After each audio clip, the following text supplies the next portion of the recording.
میاشت ربیع الاول ختلی ده، دا ډیره مبارکه میاشت ده. ځکه دې میاشت کې ډیر غټ غټ کارونه او د برکت کارونه شوي دي. د ټولو نه لوی برکت چې دې میاشت کې الله دنیا ته رالیږلی دی، هغه د دواړو جهانو مبارک سردار دی. د هغې ولادت مبارک په دې میاشت کې شوی دی، او بیا د هغې هجرت هم په دې میاشت کې شروع شوی دی، بلکې دې میاشت کې مدینې شریفې ته رسېدلی دی، او وفات هم په دې میاشت کې شوی دی. نو دا ډېره برکتي او نور هم غټ غټ کارونه په دې میاشت کې شوي دي. نو د دې میاشتې تعلق چونکې د نبی کریم صلی الله علیه وسلم مبارک د سیرت سره دی. نو ما په مختلفو جمعو کې د هغې د سیرت بیانونه کړي دي، خو د میاشتې په مناسبت په بعضې غټ غټ خبرې درته وکړم. زما وروڼو، نبی کریم صلی اللہ علیہ وسلم چې کم نسب کې الله پیدا کړی دی، د دې نه بهتر نسب بل نشته دی. لوی قیمتي نسب دی. نبی علیہ السلام فرمائی وی الله د ابراہیم علیہ السلام په اولاد کې بنو کنانه غوره کړل، منتخب یې کړل. په بنو کنانو کې بیا قریش منتخب کړل، په قریشو کې بنو هاشم منتخب کړل. قریش خو ډېر لوی قوم دی، او په بنو هاشمو کې بیا زه منتخب کړم. حدیث پاک کې راځي وی زما نسب په ټولو نسبونو کې اعلی نسب دی. زما په شانتې ښکلی نسب دا چرته نه دی تیر شوی. د آدم علیہ السلام نه زما پورې دا نسب په ټولو نسبونو کې بهترین دی. او یو حدیث پاک کې داسې راځي چې نبی علیہ السلام مبارک فرمایي چې زما په نسب کې زما پلار مور، د پلار پلار د پلار مور، د مور پلار د مور مور، زه ورپسې برتر د آدم علیہ السلام پورې زما په نسب کې څوک زناکار سړی یا زناکاره ښځه نه راتېره شوې. خدای پاک اسم پیغمبران محفوظ ساتلی دی.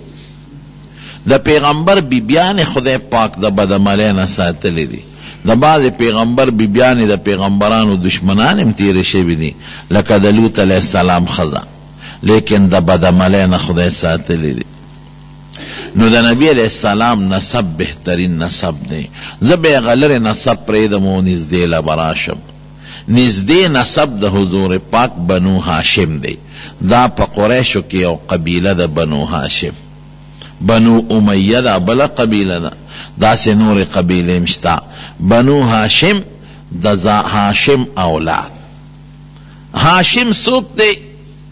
د نبی علیہ السلام د نیکه پلارو.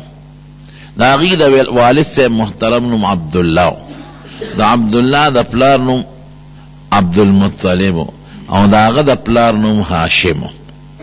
هاشم اصل کې د خپل نوم عمر و عمر. دا هاشم ورته وی دی ډېر زیات سخي او ډېر قابل او بهادر انسان. نو یو ځل په عربو کې قات راغی، خوراک کم شو، نو د سری دوه عربۍ کې وی د ماتې ډوډۍ کاسې ډکې ډکې جوړې کړې. دا وړې کاسې نه غټې غټې پینې به یې ورته وي.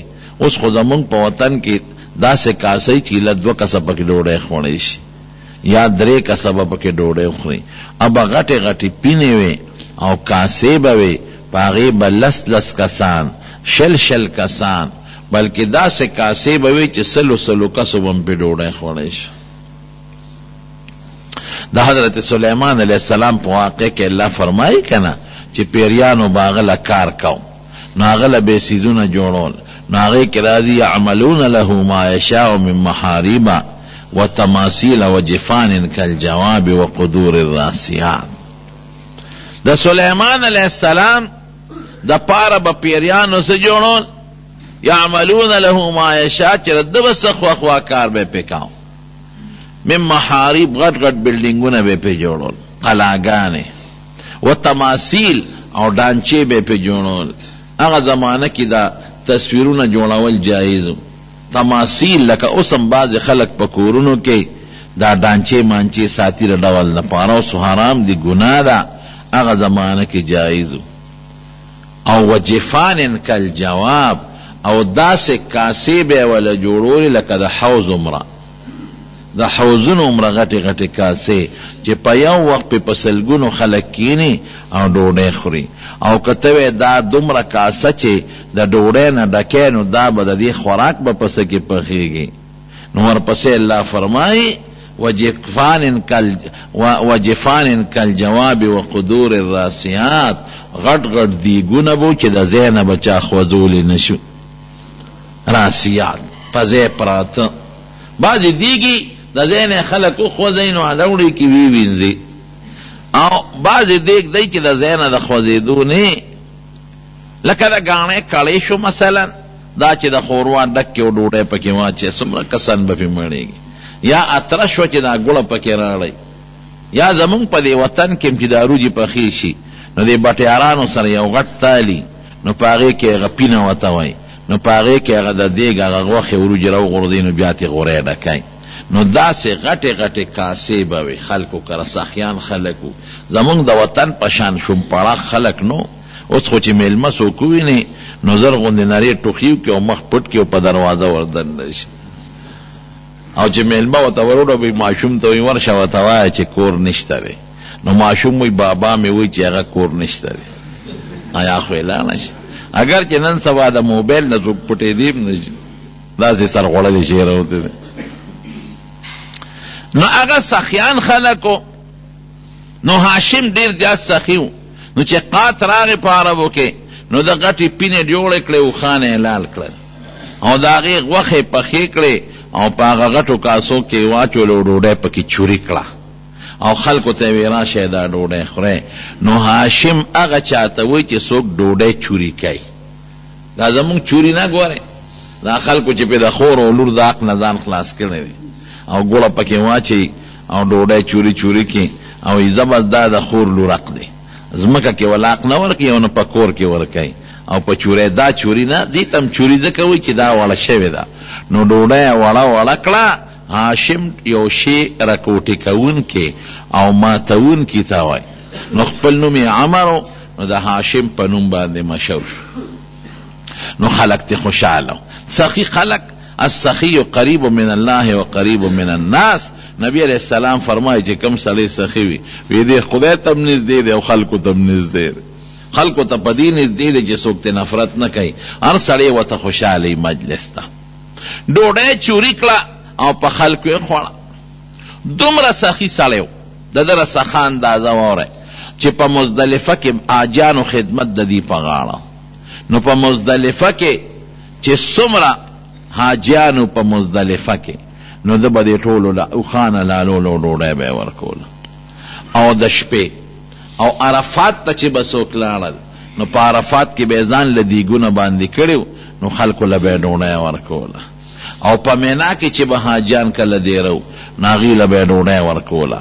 او د بار نه چې به څوک مسافر رالل نو هغې له به یې ډوډۍ ورکوله. داسې عجیبه سړی او ډېر خشته ښکلی انسان او نوجوانو.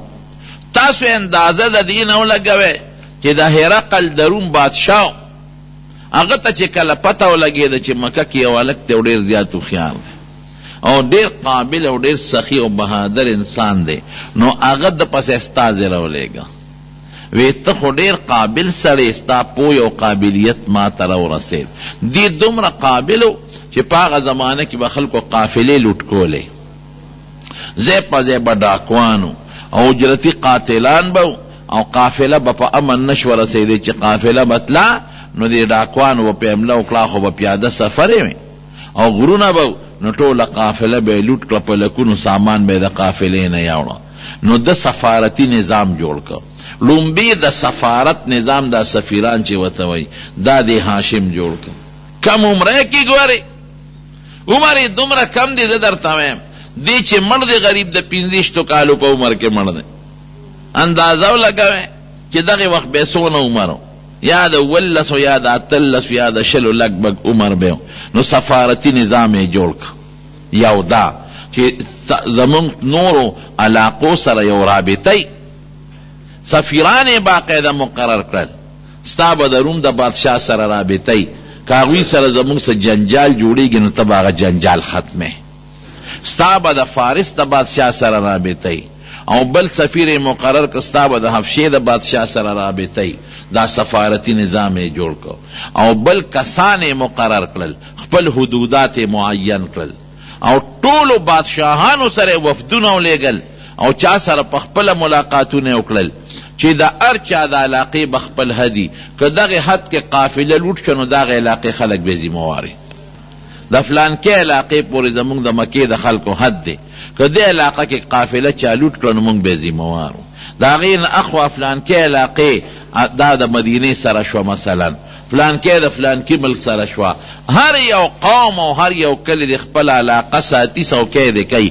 او که قافله چا لوټ کړه نو ذمهوار به هغه خلک نو قافلې محفوظ شوې هر چا به د خپل علاقې حفاظت کو او جاسوسان به خورون او ډاکوانه مو یاریدل چې کوم قافله لوټ کو نو چې کم ځای لوټ کړی دی نو د هغې ټولو خلکو دشمني به په سره لو نو دا خو نشو اخیستی نو دا د سفارت نظام او د قافلو د حفاظت نظام او دا سخاګانې او د هوښیارتوب چې د روم بادشاه ته ورسېد هرقل ته نو هغه د هغه ځای نه یو استازی وله راولېږه وی ستا بهادري ما ته راورسېدله ستا هوښیارتوب هم ما ته رسېدلی دی او ستا قابلیت هم ما ته ورسېد او ستا د سخان هم زه خبر شوم او ته د میلمنو د حاجانو خدمت هم ډېر کې او خلک دې ټول ښه نو زه تا ته دا پیشکش در کوم چې زما یو لور ده او ډېره زیاته خوبصورته د شهزادګۍ اقه لور درته په نکاح کوم دا پیغام زما قبول که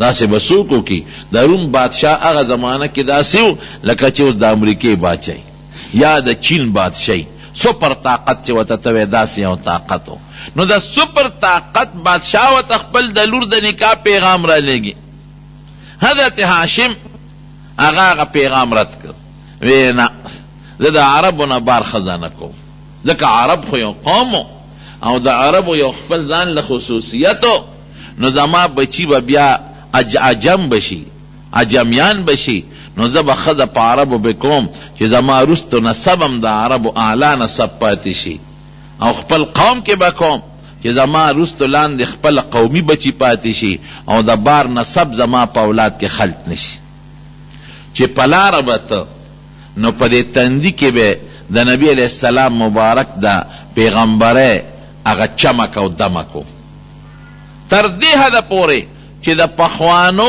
کتابونو چې کم هغه زمانه کې پوی خلک و عالمان او کاهنان نو هغوی به د ده تندي د نښې نه دا معلومونه چې دې سړي کې هغه نشانې او کمالات دي چې د آخر زمانې پیغمبر به خدای د ده په اولاد کې پیدا کوي دا نښې نښانې تر دې حده پورې چې سیرت ابن هشام هم لیکلی دی او نور علما هم لیکلی دي چې د بني اسرائیلو لویو عالمانو له به دې په مخه ورغې نو هغوی به د ده تندې ښکول او لاسونه به یې ښکولول او بعضې کاهنانو نجومیانو به ورته سجده کوله وی دا ډېر مبارک انسان دی د ده تندي نه چمک ځي د نبوت چمک تی ځي نو هغه آخر زمانه پیغمبر به د اولاد کې پیدا کیږي نو بني اسرائیلو به سجدې ورته کولې او لاسونه تندي به یې وله ښکولول نو دې ګرځېده په دې سفرونو یو ځل د تجارت په سفر باندې ووت شام ته او داسې نظام یې جوړ که قرآن شریف کې الله صفت کوي داسې نظام یې جوړ که چې په اوړي کې به یمن ته په جمی کې به یمن ته یمن علاقه ګرمه وه او په اوړي کې به شام ته هغه علاقه یخه وه او بالکل ما خو تاسو ته وی چې امن و امان راغلی و د علاقې حدودات مقرر کړي او خلکو خپل علاقه په خپل حفاظت کې اغشتې وه نو قرآن شریف کې الله د هغې صفت کوي لإیلاف قریش ایلافهم رحلة الشتاء والصيف فليعبدوا رب هذا البيت الذي اطعمهم من جوع وآمنهم من خوف چې تاسو باندې خدای داسې پرځونه در کړې ده چې د اوړي سفر هم درته آسان کړی دی دا د نبی علیه السلام زمانه کې کافرانو ته دا د هاشم د برکت او د جمی سفر هم درته آسان کړی دی او د یار هم دله ختمه کړې ده، امن یې در کړی دی او ډوډۍ هم در کړې ده. نو چې دومره احسان الله وکړو نو د دغې بیت الله د رب عبادت وکړئ، بندګي وکړئ، د یو رب شرک ورسره مه کوئ. نو دی یو سفر کې لاړ، د شام په سفر. نو چې په شام په سفر لاړ او واپس راته مدینه منوره په علاقه را تیر شو. نو د مدینې دی خو به قافلې وي، یو ځای به دمه کوله، څو ورځې بلکې میاشت به یو ځای کې تیروله. نو مدینې منورې بازار کې ګرځېده، نو په یو جینۍ نظر ولګېد.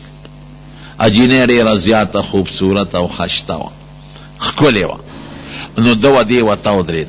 نو هغه جینۍ په بازار کې سودا کوله. نو دې ورنږدې شو، غوږ یې وله کېښود، د هغه جینۍ خبرې واورېدې.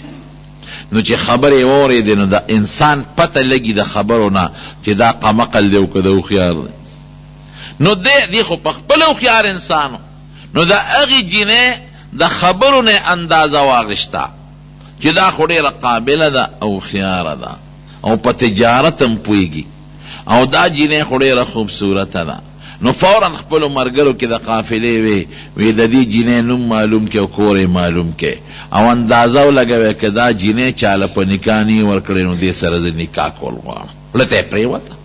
حالانکه په مکه کې په شلګونو خلکو دا پیغامات و چې د مونږ تاله لور په نکاح درکو. ځکه په نوجوانۍ کې چې دومره هوښیارتوب او عقل خدای چاله ورکړي نو خلک بیا او مالداره مي د دنیا او خان او ګډه چیلې نو خلک هم داسې انسان له خپله لور ورکوي. او چې خشتمي نو ښکلې و، هوښیارو، قابلو، مالدارو او څه ورته ویل کېږي سخي. نو د مکې خلکو پیغامات ورکول، خو د ویې نه صبر وکړئ زه به وروسته واده کوم. هغه جینۍ خوښه شوه، د هغې نوم سلما او د پلار نوم یې عمر، سلما بنت عمر. او په مدینه کې یو مضبوط خاندان و بنو النجار ورته وایي. دا د هغې خاندان سره تعلق یې لري، د عربو یو قیمتي خاندان. نو ده چې پیغام ولېږه نو هغې چاله په نکاح نه ورکړې، نو هغې سره یې واده وکړو. او چې څنګه یې واده وکړ، د واده یو څو میاشتې تېرې شوې نو دا هاشم غریب هلته وفات شو، مړ شو. غریب د 15 کالو په عمر کې مړ شو. او یو بچی پیدا شوی و. د هغه بچی چې څنګه د هغه ښځې سلمانه بچی پیدا شو نو په سر کې سپین ویښته نو نوم یې خلق ورته شیبه نوم کېښود او دم وله شیبه نوم خوښ کړ. شیبه هغه چاته وایي چې ویښتې سپینې په سر کې سپین ویښتو پیدایشي، نو شیبه نوم یې وله کېښود. د خپل نوم سو عمر او ډوډۍ چوره کوله نو هاشم ډوډۍ چوره کوونکي ته وایي په هغه نوم مشهور شو په دې لقب. او دا چې کوم بچی پیدا شو نو هغه شیبه نوم کېښوده. چې شیبه نوم یې وله کېښوده نو دی غریب مړ شو او په مدینه منوره کې دفن شو. نو قافله راله مکې ته. نو چې مکې ته څنګه قافله راله نو رده قوم ته الوي چې دغه ته هغه هاشم خو وفات شو. ولې؟ بس ناجوړه شو، هلته یې ښځه مو کړه او بچی هم پیدا شو او بیا ناجوړه شو مړ شو، هلته هم دفن کړه. نو د ده ورورو د هغه نوم متولب هغه لاړ ودرېږه وایي زه معلومات کوم چې دا خبر رښتیا ده او که دروغ ده. هسې نه دی قافلې والا چېته وجلي نه په لاره. نو دی لاړ مدینې منورې ته دا متولب د دې هاشم دا ورور. نو چې هلته لاړ او هلته معلومات واغېشتل نو خبره ټیک وه. خلکو ورته وایي چې بلکل بیمار شو او ستاسو د قافلې خلکو یې د تیمارداري وکړه، د بیمارۍ علاج او خدمت یې وله وکړو، خو بس تقدیر کې پوره وه نو مړ شو. او موږ دلته ښخ کړی دی، قبر یې ورته وښو. وی څوک دی؟ وی دغه ماشوم بچی دی. ښځه خو بس چې هغه مړ شو بس پردی شوه که عدت نه پس ښځه خو لاړه پردی شوه. او دقه یو ماشوم بچی دی او رده نوم شیبه دی. نو د عربو دستور به دا و چې ښځې به خاوند مړ شو نو بل خاوند به یې کو او بچی به د ښځې نه کېده بچی به د پلار د قوم کېده. نو دی مطلب دغه ماشوم بچی چې شیبه نومو هغه ځان سره په اوښ باندې کېناو او مکې مکرمې ته راوست. چې مکې ته رالل نو سفر والي و جامې ډېرې زیاتې خیرنې وې، د دم خیرنې وې د دې مطلب. او دا شیبه چې دا کم رواره د هاشم بچی د هغه هم جامې خیرنې وې، دوړې پهلوتې وې. نو دله چا تپوس کوي دا ماشوم د سره څوک دی؟ نو دی پې شرمېده که زه ویم چې دا مې رواره دی، وایي به چې ښه داسې خیرن خچن او داسې ښه جامې، ستاسو خو ډېر لوی قوم دی داسې جامې. نو د خولې نه دا وختل، وي دا زما مرۍ دی، مرۍ مې اغوښتې دی.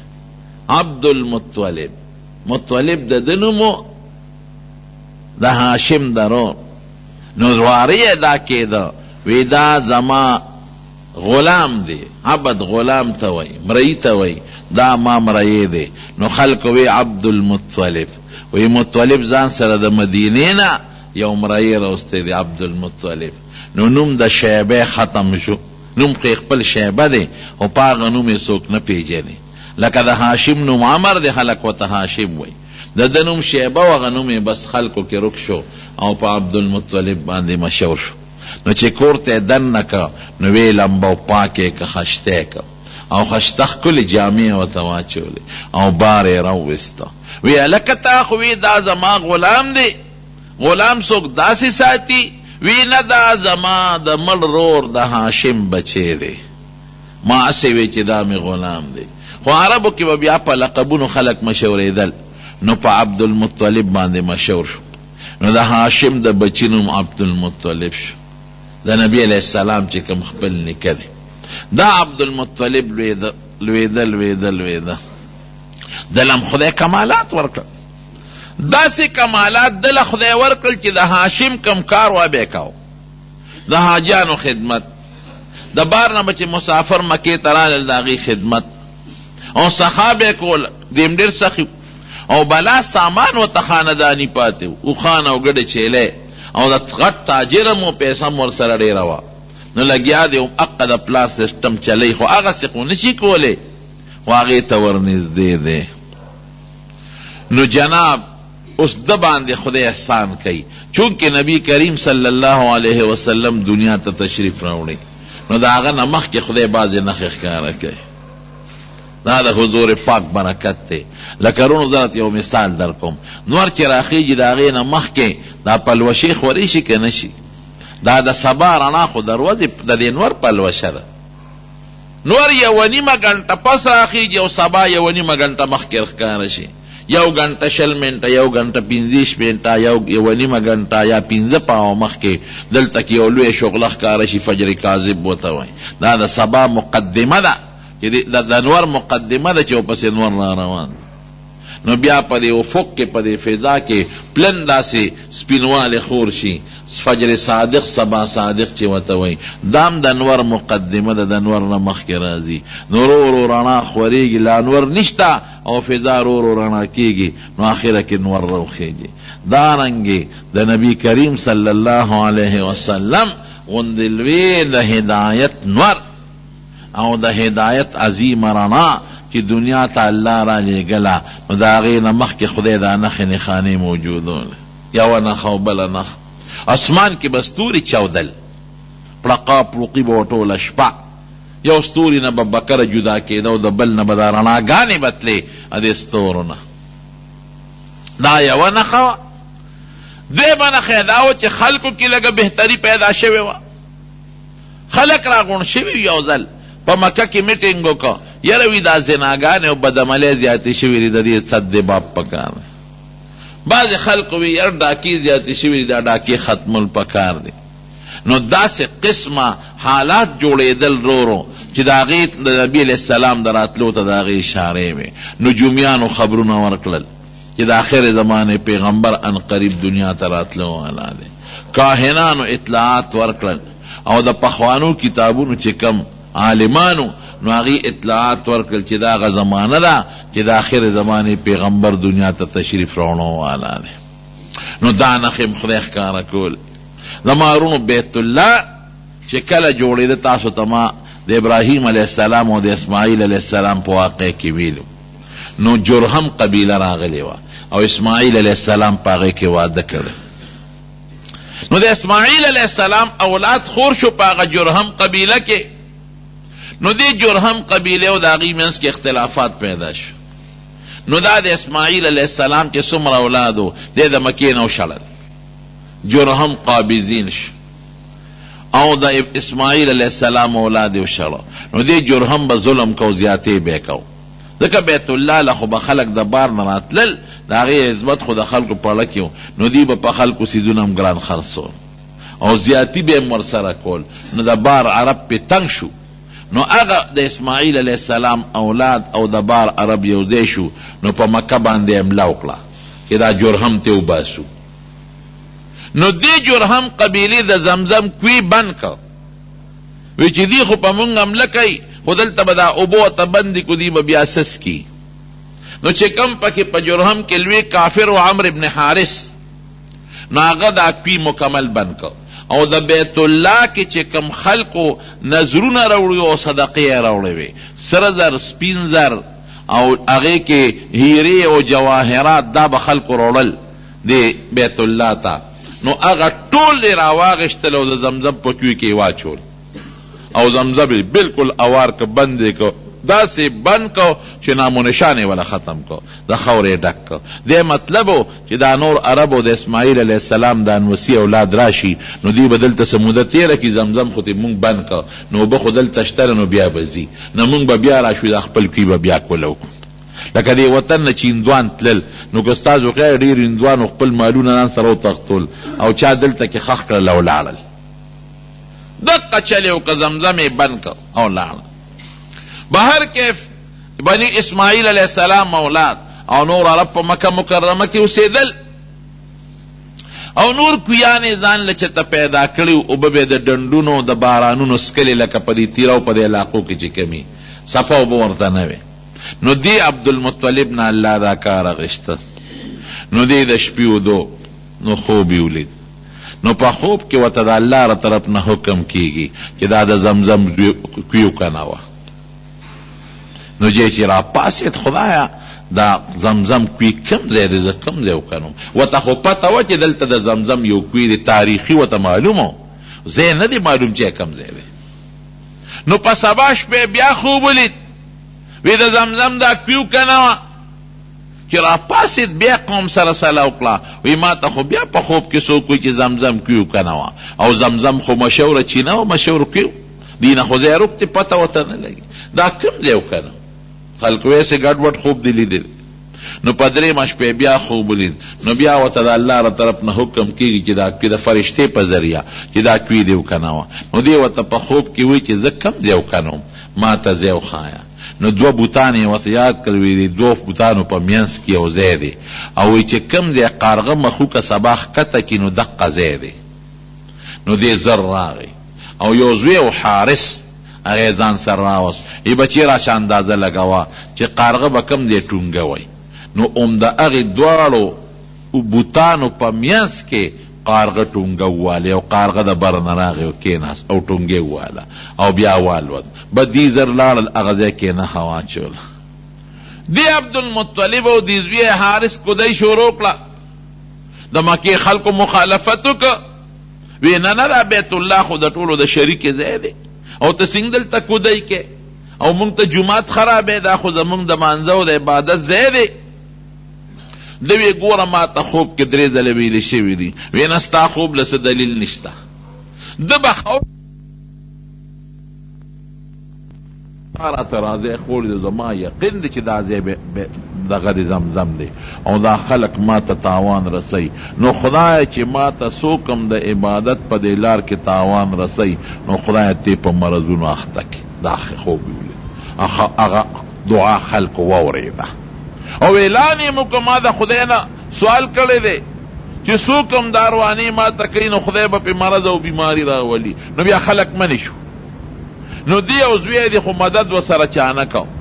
نو دی او زوی دی حارس لګیا دی کودی کوي. نو چې یو فوټ 2 کودی اعلان دی وکړله، نو پکې د بیت الله شریف هغه خزانې راووتې. پیسیم پکی روتیں، سرم پکی روتل، سپینم پکی روتل، او داغی زمانے چی کم جواہرات کانیو ام پکی روتل. اخو با دا پیسو روپے نوی دا دی کاغذونو ڈبلی روپے بوی چی نور کدی کولا نور سیزونم پکی روتل. بس خوشحال شو چی خلقو قتل خلقم پویشو چی واقعی اگا زمزم خدا ٹک تی دی سڑی سر خواسی منگ ظلم کو بیا وطا خلقی منگ دا سر مدد کوئی نو تو ما سر مدد نکوی موس پری دے نو چی لگ لان دے لان آلان کی مکہ کی اوبکم دی او چی اوبپا کی پدی نن سبا پا مشینانو روی او روباسی ما نو 300 پوٹا کی لان دی اوبدی اغم ترخی اوبدی نو چی او 100 پوٹے نور اوکاناو نو خشتخ کلی اوبپا کی روتے نو چی لگی نورم اوکاناو نو چینو نورم جوشوا او چی بیو چاتے کلیویس کلی نو آغا خواگی اعلی مزیدار زمزم اوبوی نو دا زمزم دا کوی دا کنستلو توفیق پروردگار دا رسول اللہ مبارک نکل عبدالمطلب لور دا لوی کار خیر خدای دا دن آوازشتا یعنی پاربو کی خونور دا دنیا خلق مالدارانم پکی دینا دا علاوو او اخیارانم پکیو او دا قومیت خاوندانم پکیو لیکن دا کار رب العالمین دا حضور پاک دا خاندان ناغشتا نو دا زمزم کوی او کنو خمد ادار او خشتا نو صفاو بروتی نو دا خلقو پزلکی را دا قیدت پیدا شو علکا واقعی دا خودیر پاک خاندان دی آشم سونا خسر پاکو او دی بیا سنگ پاک انسان دی او مبارک انسان دی او نن خو چی چالا سوک ڈوڑے ورکی نو اسی مسلمی نی چی کم سڑی چالا سشی ورکی دا خلقو سرمی نی نو دبم دا چلکاو حاجانو لبے ڈوڑے ورکو مسافرو لبے ڈوڑے ورکولا او اوبی والا را پیدا کرے او بخب نن سبا لوی نعمت دے لوی نعمت دا اوبون بل کم دے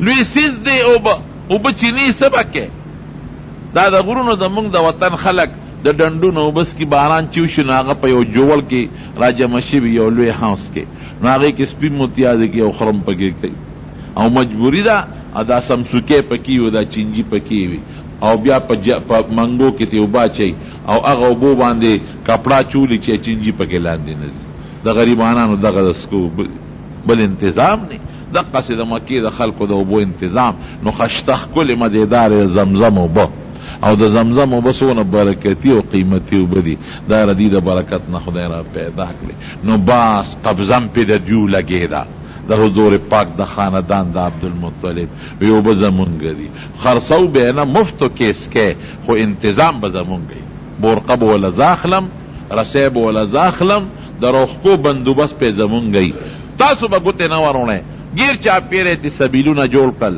او دا اولاد بلگیو دا عبدالمطلب او اوبا بیرستلے او هغه به په سبیلونو کې چولې او خلکو به کورونو ته مونږ په خپل به مسکلې نو دې سره د خلکو په نظر کې نور عزت زیات شي خدای ولا سوال کړو خدای ته ای پروردگار مال ګڼ زامن راکې نو د مختلفو خزونه خزي ګڼې وي لس زامن ولا خدای پاک ور یو زوی دقه او دغه حارس بل زوی حضرت حمزه رضی الله تعالی عنہ بل زوی حضرت عباس رضی الله تعالی عنہ او بل زوی دا نبی علیہ السلام مبارک محترم والد عبداللہ دے بل زوی ابو لہبو بل زوی ابو طالب دے او سنور گن زامنو لس بچیے پورا شو دے او منختا کڑے وقت اللہ وی کمال دے لس زامن راکل لس نو یو با پاکستا پنو ملالو داغ زمانہ کی او رواجون اس ہو مننا اللہ لوم با نو چې لسم زوی پیدا شو نو زشپی خوب لید خوب کی وطا سوک حکم کئی کہ نظر دی پورا کا نظر پورا کا اوفی بے نظری نظر پورا کا نو دی خوب پوی شو وچه سار پاسی دیو گڑے لال کو خیرات دی پا دوی مشبا بیا خوب لید بے نظر دی پورا کا منختا نو چه پاسی نو غوی لالکلا او غیر خیرات کو پٹولو خلقوی گو خواو خوانا نو پدری مش پہ بیا خوب بولید کہ نظر دی پورا کا نو یو او خیرا وستغی لال کو پخل پیو خورا نو پسلورا مش پہ بیا خوب بولید کہ نظر دی پورا کا نو خلقو تیوی چید سوکم دے سر سوکم نو تا څه منښته کړې وه؟ وی ما دا کړې وه چې زه به په دې خپلو بچو کې یو لالم چې لس خدای راکړي، نو په اوښانو نه خلاصېږو زه به دا چل کې. وی کم یو پکې لال کم، لس واړه بچي ځان ته کېنو. فیصله په دې شوې قراندازي به پکې وکړو. نو چې قراندازي پکې وکړه نو قره د نبی علیہ السلام د محترم والد د عبدالله په سر راوخته. نو د خویندې وې هغوی چغې جوړې کړې وې نه دې به نه لالې، ځکه دې دقه یو کس و، نور به دوه د یو مور و، دې د مور نه یو کس و، دې به نه لالې. نو عبدالله هم ډېر بهادر خویندو ته نه بچې دا خو د ما دپاره ډېر لوی عزت دی چې د خدای په نوم زه لال شم، زه غاړه بسته. عبدالله ډېر خشته او ښکلی تر دې حده پورې بعض علما لیکي دومره خشته او ښکلی چې 200 جینکې په مکه مکرمه کې په د میینې وې. یو وی زه به ورسره نکاح کوم، بل وی زه به ورسره نکاح کوم، بل وی زه به ورسره نکاح کوم. 200 جینکې په عشقانې وې، دومره خوبصورت او خشته ښکلی چې خدای د پیغمبر علیه السلام د پلاروالی دپاره منتخب کړي نو ښکلی به ولیني، خشته او مزیدار. نو د مکی خلکو هم چغې جوړ کړې او هجوم یې جوړ کړ، وی نه دا هلک به نه لالې ښکلی انسان سره او چې شریف انساني نو د خلکو مینه او محبت مې د مکې د خلکو سره بې انتها مینه وه. نو ده مشوره وکړه چې زه څه وکړم. نو یو هوښیار سړی و مغیرې نوم و، هغه راغی او د عبدالمطلب ته ووی وی زه راته یو چل ښیم، وی داسې وکړه چې په دې مکه کې یو کاهنه ده د پخوانو کتابونو عالمه ده، هغې سره مشوره وکړه. نو دې لاړ عبدالمطلب هغې سره مشوره وکړه. نو هغې ته تپوس وکړو وی تاسو کې دیت څومره دی چې څوک په خطا سړی مړ کي او د هغې دیت ورکوي؟ وی لسو خان. وی داسې وکړه چې ته یو چل وکړه، لسو خان راوله. نو په دې زوی دی او په هغه باندې قراندازي واچوه. نو که قراندازي په لسو خان راوخته نه به حلال کې، اکه په زوی دی راوخته نو نورو سره لس زیاته وه، دا چل کوه. نو اخره کې به دې مسله حل شي. ده وی دا خو اسانه خبره ده، مالدار خو ډېر و، لسو خان یې راوستل، دنیا تماشې لراله، ټول خلک تماشې ته ولاړ. نو لسو خان یې یو خوا سملول او د عبدالله بل ځای کېنو او قراندازي پې وویشته. نو د عبدالله په سر راوخته، خو بچ. نو بیا اوښان شل کړل، نو بیا قراندازي وویشته، بیا د عبدالله په سر راوخته. نو بیا اوښان 13 کړل، نو بیا قراندازي وویشته، بیا د عبدالله په سر راوخته. نو لس یې زیاتول، اوښان یې 100 ته ورسول. 100 اوښان دي دنیا تماشې ته د مکې خلک او د بانډو راغلي دي، ولاړ دي چې څه به کېږي. یو خوا 100 اوښان، بل خوا د حضور پاک باب والد محترم عبدالله. نو چې په دې 100 اوښانو کې او په دې قراندازي وخته وواله نو په اوښانو راوخته. نو خلکو شور جوړ کو او د خوشحالۍ نه ډېرو خلکو پکې وجړل، د خوشحالۍ نه او ډېره زیاته خوشحالي شو چې شکر دی عبدالله بچ شو. هغه 100 اوښان د ټوله لال کړل او 100 واړه اوښان یې د مکې په خلکو او د بانډو په خلکو خوړل. تاسو اندازه ولګئ چې 100 اوښان به څومره جوړېږي. نن سبا خلک په واده کې چې څوک 2 مې خیالالي کړي نو ټوله دنیا صفت کوي، او چې 100 اوښان لالئ چې د هغې د به څومره څیزونه جوړېږي. یو ځل نبی کریم صلی الله علیه وسلم ناستو، حضرت معاویه رضی الله عنه رضی حدیث راوی دی. نو یو باندیسی راغی، نو باندیسیان خو به د آدابو نه پوره خبر نو حضور پاک له آواز ورکاو یا ابن الذبیحین، د دوو علال شو زویا. نو رسول الله مبارک او خندل، مسکی شو، په دې خبره خوشاله شو. نو حضرت معاویه رضی الله عنه دې تپوس کوي، وی دا الله رسول دا تا ته ابن الذبیحین چې دو یو ته په خوشاله شوي، د دې څه مطلب؟ وی او زه د هغې 2 کسانو زویم، نو سیم چې کوم د خدای په نوم حلالېدو ته تیار شوي. یو نیکه مې حضرت اسماعیل علیه السلام، هغه هم د حلالېدو ته تیار او تړلی شوی او خدای بچ کو د هغه په عوض کې ګډه لال شو. او بل زما پلار عبدالله، هغه هم حلالېدو ته تیار شوی او 100 اوښان دا هغه په بچ کېدلو کې ذبح شو او خدای پاک هغه ورسره بچ کړ. نو په دې به نبي علیه السلام خوشحالېده او فخر به یې کوو. لویه خبره ده، بچ شو دی. دا د عبدالمطلب یو غمو او لال ختم شو. دې زمانه کې د رسول الله مبارک د راتلو نه مخکې یو بله غټه پیښه وشوه. هغه پیښه دا وه چې په یمن کې یو ګورنر و نوم یې ابرهه و، د یمن والی و ګورنر، او دی د هرقل لاندې و، بلکې د حبشې د بادشاه لاندې و. د حبشې، هرقل خو د روم باچا، د حبشې د بادشاه لاندې. نو دوی دا فیصله وکړه چې د بیت الله مقابله کې موږ یو بل کور جوړو.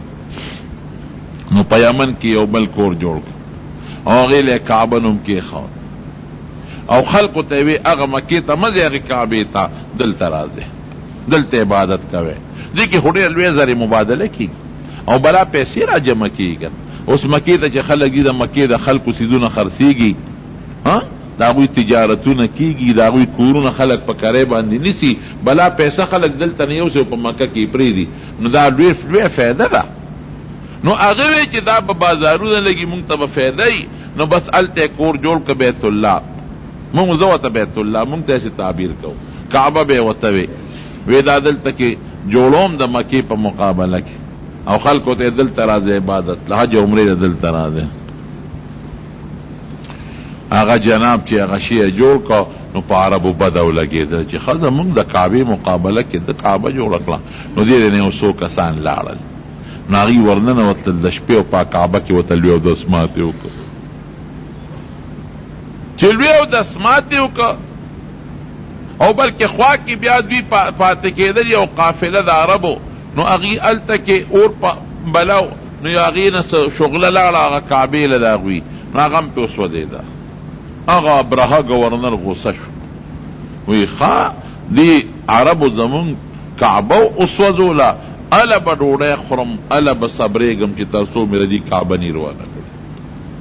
لوی لښکر یې را روان کړ، د اتیانو لښکر، 12 اتیانو، څوک زیات هم یادوي. دا لښکر یې را روان کړ او ډېر لوی دنیا ځان سره را روانه کړه او د بیت الله د روانولو په غرض را روان شو. خلق چې په پلاره به دا لښکر لیده نو دی خو جوش کې مو، نو عرب یریدل. نو د طائف په علاقه راغی، نو طائف خلکو ته وی ما ته د مکې لاره ښایه، کم ځای د عربو بیت الله شابه ښایه راته. نو هغوی ورته ځان پټ کو. یو سړی ابو رغال په بخاري شریف کې یو اشاره مولا راځي، هغې ورته وښوی صیب د ابو رغال به راسره لاړ شي. هغه تیار شو، زه راته لاره ښیم. نو چې هغه څنګه راوړید ابو رغال، نو هغه په لاره کې خدای مردار کړ، د یو ناګهاني کاڼی پرې راغی مردار شو. بخاري کې راځي اوس هم د عربو دا رواج دی چې په هغه لاره څوک ځي نو په قبر باندې کاڼي وړي. نو دوی چې رالل په ډېر جوش کې را روان دي، د طائف نه راکوز شو. نو دې ابرهه اعلان وکړ، وی د عربو د مکې د خلکو چې څومره ګډې چیلې څاروي وینې نو هغه رانیسئ، ابه زمونږ غنیمتي، او که کم غلام او مرئي په ګوتو درغې نو هم رانیسئ، ابه زمونږ غلام او مرئي. نو لومبي اوښان چې په ګوتو ورل 200 اوښان، دا د نبي علیه السلام د تره د عبدالمطلب په ګوتو ورل، هغې قبضه کړه. دلته عبدالمطلب خو مشر د مکې د خلکو، نو دوی ټول دته راغون شو. ورته یې وی باباجي څوک و؟ دا خو لوی لښکر را روان او ستا 200 اوښان هم خبر شو، غلام ترې راوتښتېد، بیا 200 اوښان دې ونیول او د نورو خلکو چې څه په ګوتو ورځي نیسي او اتیان دي او لوی لښکر او ځان سره بلا سامان د بیت الله د نړولو را روان کړی. عبدالمطلب ډېر هوښیار و، هغه وی داسې کار دی چې زه ورځم او زه د سره ملاقات کوم، بیا به خبرې کوم. نو عبدالمطلب نیغ ورغی، چې ورغی دله خو خدای یو وجاهت ورکړ، مخوریز و، خشته و، ښکلی. نو ابرهه دغه ځای کې اوس په خپل تخت ناست دی، یو ځای کې قیام کوي، دمه کوي. چې دی عبدالمطلب ته وکتل نو د هغه په زړه کې عظمت پیدا شو. خو دا مبارک بابا، دا ښکلی خشته وجود او دا خشته مخ او دا خشته شکل دا لا څوک دی؟ نو چې ورنږدې شو خلک ورته وی صاحب دا د عربو مشر دی. اوهو دله خو زه متاثر شوم. نو دا ابرهه بدماشو لوی گورنرو او د خپل تخت نه راکوز شو او ده ته سر ښکته کو ستړي مشي ورسره او ځان سره اوچت که خپل تخت ته. وی بابا څنګه راغلی؟ وی زما 200 خان تا نیولي دی هغې پسې راغلی. اوهو ابرهه ورته بابا هوښیار نه، ما خو یې ته ډېر زیات هوښیار یې، ما خو چې تورې دي پړک کې مې ستا ډېر لوی قدر پیدا شو او ما فیصله وکړه که ته ما ته وایې چې دا بیت الله مروانه وه نو زه به ستا دا خبره منم واپس به ځم. نو د خدای د کور د بیت الله یعنې د خپل بیت الله د کعبې غږ نه کوي اوښان غواړئ؟ دا خو ته ساده نه او ته څه وایي؟ وایي زه د اوښانو مالک یم او الله د بیت الله مالک دی. ما له خپل اوښان راکړه زه د هغې مالک یم او د بیت الله مالک الله دی د کعبې. اپېش او کار یې پېش ګیروانه ولا کار څه ورسره کې اوښان یې ولا ورکړل. چې راغی خلکو ته یې ویې داسې مهرباني وکړه ډېر لوی لښکر دی او طاقت یې نه شی لرلی، مکه ورته خالي کړئ او خپل سامانونه بار وباسئ. دوی به راشي بیت الله بروان کې موږ بیا جوړ هېڅ خبره نه دی جب ورسره نه شو کولی. او امکان دی د الله نه امید لرم چې خدای پاک د بیت الله حفاظت وکړي. خو خیر مکه خالي کې د مکې خلک بار ووتل، نورو قبیلو ته او بانډو ته لاړل او مکې ورته خالي کړه. او دا ابرهه چې د لښکر سره را روانو چې کوم مشر اتیو د هغه نوم محمود و محمود دی څاروله به هم نومونه ایښودل لکه اوس چې خلک چرګانو او سپوله نومونه ایږدي. هغه اتي چې څنګه راغی نو هغه مخکې نه ته کېناست نو دوی وهه نه ته نو چې بیا اوچت که مخ یې وله داسې که نو هلته روان شو. چې بیا یې وله دی بیت الله ته مخ که بیا نه راته، چې بیا چې بل طرف ته بیا وله مخ کوه خوا به ته او دې خوا به نه راته. رب العالمین د جدید د دریاب د طرف نه د توتکرو په شانتې بابیل واړه مارغان نه اوچت کړل. هر یو سره 3 کاڼ یو په مخوکه کې یو په یو پنجه کې او بل په بل پنجه کې او بره رالل او حمله وکړه د ابرهه په لښکر او یو کاڼ به راویشته او د انسان په دا سر کې به ننوتېده او په خېټه کې به یې ته او لاندې به ترې پرېوتېده ټول مردار شو. الم تر کیف فعل ربک باصحاب الفیل الم یجعل کیدهم فی تدلیل وارسل علیهم طیرا ابابیل ترمیهم بحجارة من سجیل فجعلهم كعصف مأکول. په قطقانو یې ویشتل. سجیل دا قطقانې چې ورته موږ وایو د ده ګوټونه یې د دې قطقانو که نه نو دا پوره بنده خوږی. نو پوره د هغه ځای نه یې پې ډرون حملې وکړې او په یو توتکري به 3 ډرون حملې کولې او 3 کسان به مردارول. نو چې دی به سورو دی به مردار شو او لاندې نه به څاروي مردار شو. ټول خدای پاک مردار کړل او دی بچ شو پکې د ابرهه دی وتښتېده. د سره الله څه وکړل؟ دی داسې شو چې په د خدای پاک ننکې دانې راوختې نو په نیمه لاره کې د څاروي نه پرېوت کوز شو او داسې سپېره شو چې اندامونه یې ټوټې ټوټې یو بل نه جدا شو. داسې مرګ باندې خدای مردار کړ.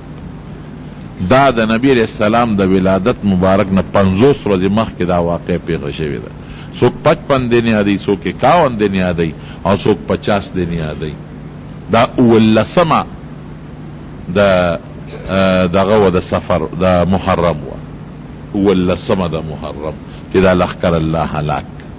نو 19مه کې 14 ورځې دغه میاشت کې دي او ورپسې یو میاشت بله د چا ده د سفر یو میاشت دا د محرم 19مه وه د سفر او بیا ورپسې ربیع الاول دی. نو څوک د سفر میاشت دی یو کم دی شو حسابی نو 8 ربیع الاول د نبی علیہ السلام د پیدایش مبارک ورځ یادوي او څوک د سفر یو 13مه یادوي نو د پیدایش ورځ نه هم د ربیع الاول یادوي. نو دا د اصحاب الفیل د اتیانو لښکر چې الله هلاک کړ هغه ځای ته وادي محصر وی. دا د مزدلفه او د مینا په منځ کې یو ځای دی. نبی علیہ السلام فرمایي که نه وی چې تاسو حق په دې لاره ځئ نو دغه ځای کې تیز ځئ ودرېږئ مه. نو هغه ځای کې اوس هم چې حاجیان راځي لږ غوندې ځای دی نو هلته کې لږ په تلواره د هغه ځای نه تېرېږي. او یو صحابي وي ما حضور پاک ولیده چې په دغه علاقه تېرېده نو سر مبارک یې ښکته کو په تیزۍ ته لاړ. دا د حضور پاک د پیدایش مبارک نه مخکې بعضې واقعات مې درته ووایي. نور انشاءالله که څه د دې متعلق څه غټ غټ واقعات وي هغه به درته انشاءالله آینده جمعه کې وي. ربیع الاول د حضور پاک د ولادت او د پیدایش میاشت ده. نو دې کې به مونږ څه کوو؟ مونږ به هغه کارونه کوو چې مونږ ته صحابو څه کړي دي او یا نبی علیہ السلام مبارک مونږ ته څه ویلي دي. د ځان او پکې قصې پسې نه کوو. دې کې مونږ به دا یو خو د حضور پاک په پیدایش د خوشحالۍ اظهار کول، دا خو د مسلمان د مسلمانۍ نښه ده. دې کې خو نو څه شک او شبهه نشته. ښه دا ده چې تاسو صدقه وکئ او ثواب نبی علیہ السلام ته وبخئ، درود شریف زیات ووایئ او تلاوت وکئ. دام د میاشتې سره تخصیص نه لري. هره میاشت کې تاسو دا کارونه کولی شئ، خو د دې میاشت یو مناسبت خو شته. درود شریف پکې ډېر ووایئ، تلاوت پکې کوئ، نفلونه کوئ، صدقې کوئ او د هغې ثواب نبی علیہ السلام ته بخئ او خپلو بچو ته د پیغمبر علیہ السلام اخلاق بیانوئ. سکول استادانو له پکار دي او د سکول مشرانو له پکار دي چې خپلو ماشومانو ته د سیرت پروګرامونه وکړي او د وړو ته په کلاسونو کې او په سکولونو کې او په کالجونو کې د نبی علیہ السلام مبارک اخلاق وښیي چې داسې اخلاق او داسې د هغوی کردار او داسې عقیده وه، داسې اعمالو چې خلک د نبی علیہ السلام په نقش قدم باندې روان شي. د خپل ښکلي پیغمبر د حالاتو نه ځان خبرول پکار دي. زمونږ دا تعلیم یافته طبقه خلک ور ډېر ناخبره دي. دا انپړ لا بیا هم ګزاره کي د جمعې په بیان کې د ملا صاحب نه واوري یا په جنازه کې د ملا صاحب نه واوري، لیکن دا کم تعلیم یافته طبقه هغه خو د بل نه اورېدل لوی او خو زه به بل نه اوس تپوس کوم یا بل ته به کښېنم، بعضې پکې مونځ هم نه راځي، تقریر هم نه راځي، نو هغې ناخبره پاتې. ما یو خپله حضرت زمونږ شیخ شهید مولانا حسن جان رحمه الله هغه په خپله دا واقع بیانولو. مدینه منوره کې یو وکیلو د دې ادارې د علاقې وي ما سره کېناسته، نو ما نه یې تپوس وکړو د کوم ځای مې چې در چار صدیب دلته څه کوې؟ مې په دې جامعه کې سبق ویم. وی ما ته چې خلک سپومې ته وختل او تاسو هغه زاړه یادوئ. وی ما ورته چې کاکاجي هغه سپومې مې تا ته پرېښېده هغې ته ته خېجه، زه د خپل پیغمبر زړو پسې راغلی. وی بیا ما ته وایي چې برخوردار یو تپوس ته نه کوم چې دا نبی علیہ السلام د اکبر باچا زمانه کې تېر شوی دقه حال دی او بار اطلاع وکیل مونږ دا ورته پته چې اکبر کله تېر شوی د نبی علیہ السلام او وی چې د لاهور په د بی جرنالیزم په پرچه کې بیانر به غالبا هغې کې یو سوال راغلی او الکانو چې هغه سټوډنټانو سوال حل کړی نو بیا اخباراتو پې تبصرې کړی وي اب اوټ شوي وه بیا چې ته غالبا چې نبی علیہ السلام باندې یو نوټ ولیکئ نو چا پکې دا لیکلي چې په کشمیر کې پیدا شوی،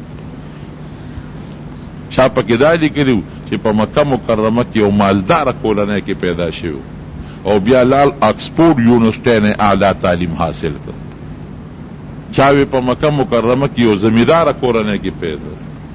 الله اکبر. د خپل پیغمبر هغه پیغمبر چې زمونږ دا مسلمانی د هغه د برکت نه ده، زمونږ دا ګیرې او زمونږ دا منځ او زمونږ دا روجه او زکات او دا هدایت دا د هغې مبارک د برکت نه دي. داسې ده که نه ده؟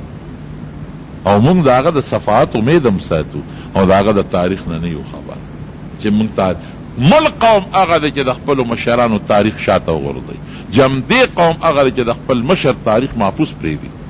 نو د خپلو دیني مشرانو او روحاني مشرانو تاریخ جمدې ساتل پکار دی. دعا وکړئ رب العالمین مونږ د نبی کریم صلی الله علیه وسلم په نقش قدم روان کړي. الہ العالمین د هغې اتباع زمونږ نصیبه کړي، د هغې د سنتو تابعداري زمونږ نصیبه کړي.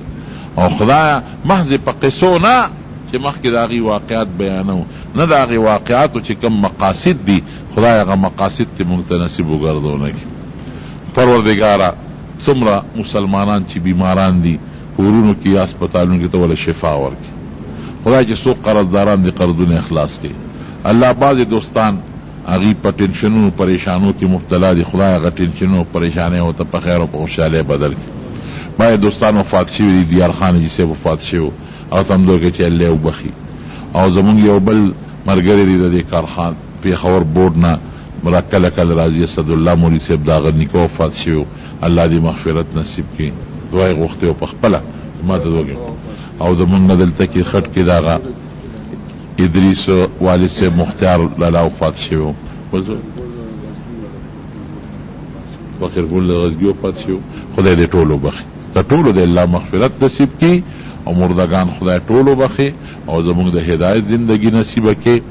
او زمونږ د جومات کې هم دا چې کوم کار پاتې دی دعا وکړئ لغوندې بعضې کار او تاسو ما مخکې ویلي وو چې مونږ پکې قرضدارې هم یو، نو که څوک مهرباني کوي پکې لږ تعاون هم وکړئ. د سیمټو مونږ ته ضرورت دی، اوس د پلستر دپاره پوره سیمټو ضرورت دی، نو دعا وکړئ چې دا کار هم په خیر تکمیل ته ورسئ. او چا چې پکې تعاون کړی دی د مال یا د بدن الله غي اجرونه ورکړي. اخر وخت کې په خپل دا کلمه نصیب کړي چې لا اله الا الله محمد